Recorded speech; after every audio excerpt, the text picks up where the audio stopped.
All right, so once your annotated bibliography is finished, making sure you have summed up all three of these elements in the annotation part, you're going to take your citations here that you've created using the MLA tools, and you guys can put them at the end of your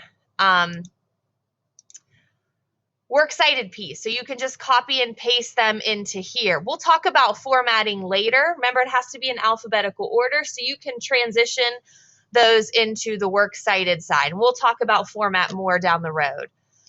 So now you're to the point where you have to make sure your thesis statement is arguing something. So don't make a blanket statement and say, global warming is a current issue in our world.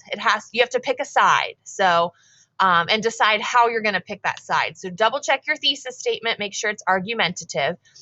Then get to the point where you guys start to fill these out. So that's where we are in regards to the outline. So in order for you to practice with this outline, what I would like you guys to do is, let's say here, you've picked your quote. So you've picked the sentence that you want to include in your essay from one of your sources.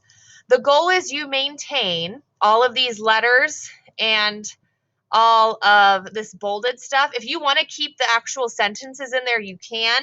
But what you're going to do, if I want to add my quote in,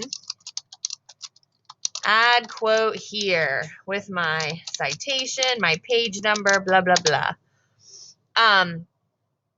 So what I'd like you guys to do is keep that organization. You're not going to take all of this and make one giant paragraph. You're going to want to maintain all of the letters and numbers, because that's what part of an outline is maintaining that so you can turn it in and adjust it. So this is what I'm going to check on Monday morning when I come in. I'm going to go through everyone's outlines and give you credit for that. So essentially here, like if you want to keep this, you want to remember what you were doing here, go ahead and just type your information here.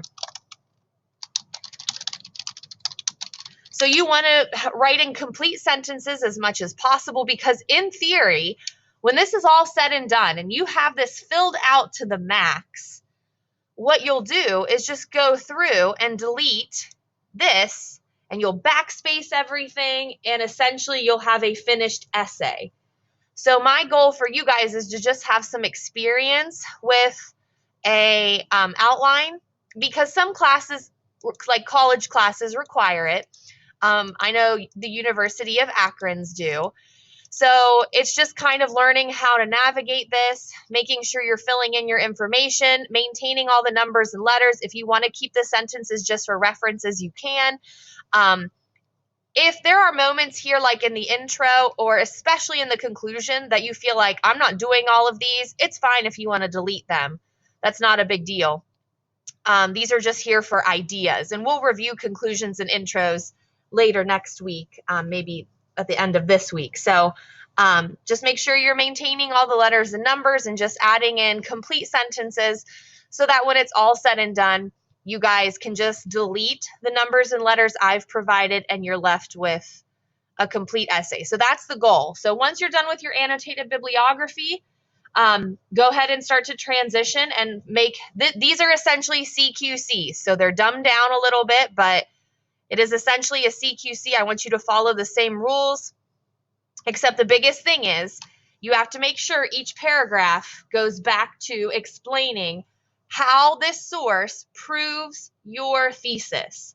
So come back to that point, make sure it's very evident throughout the whole CQC.